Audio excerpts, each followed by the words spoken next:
চট্টগ্রাম বন্দরের কন্টেইনার থেকে চুরি, জড়িতরা আটক না হয় উদ্বিগ্ন বন্দর ব্যবহারকারীরা।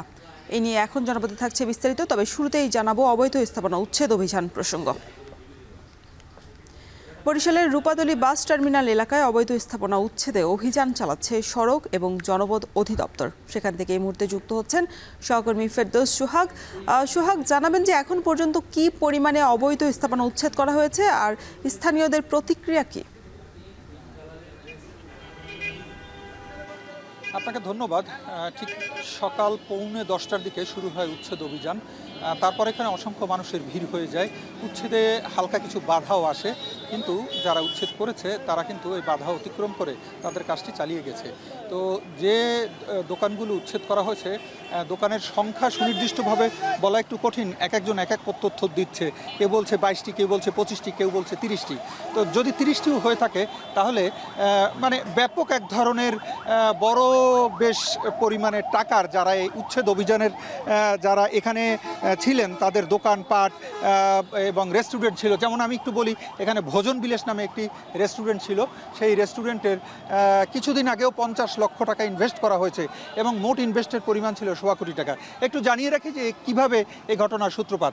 আসলে আমরা একটি চমকপ্রদ ঘটনা এখানে এসে জানতে পেরেছি। সেটি হচ্ছে সাবেক আওয়ামী লীগ আমলের এনটিএমসির যিনি মহাপরিচালক ছিলেন মেজর জেনারেল জিয়াউল হাসান, এই মার্কেটটি ছিল তার দখলে। তিনি যখন র্যাবের দায়িত্বে ছিলেন এবং এনটিএমসির পরিচালক হলেন, তখন তিনি তার বাড়ি বরিশালে এবং এখানে একটি র্যাবের কার্যালয় ছিল অস্থায়ী। তার সামনে ঢাকা বরিশাল কুয়াকাটা মহাসড়কের পাশে কিন্তু এই জমিটি হচ্ছে সড়ক ও জনপথের।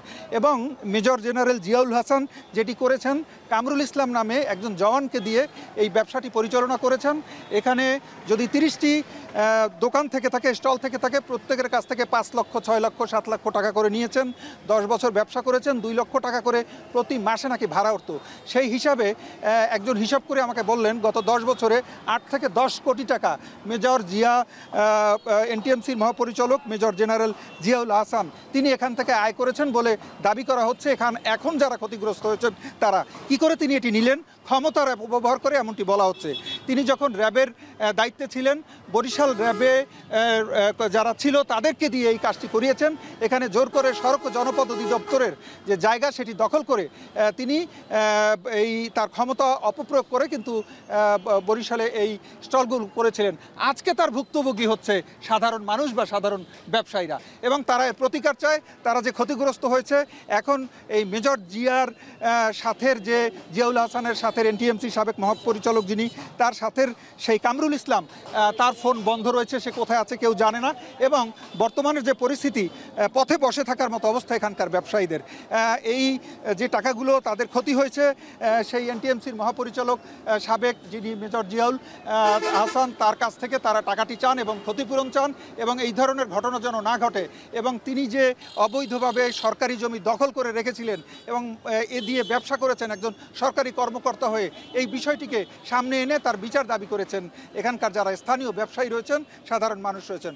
এতটুকুই ছিল এখানে যে উচ্ছেদ অভিযান চলছে তার সবশেষ খবর।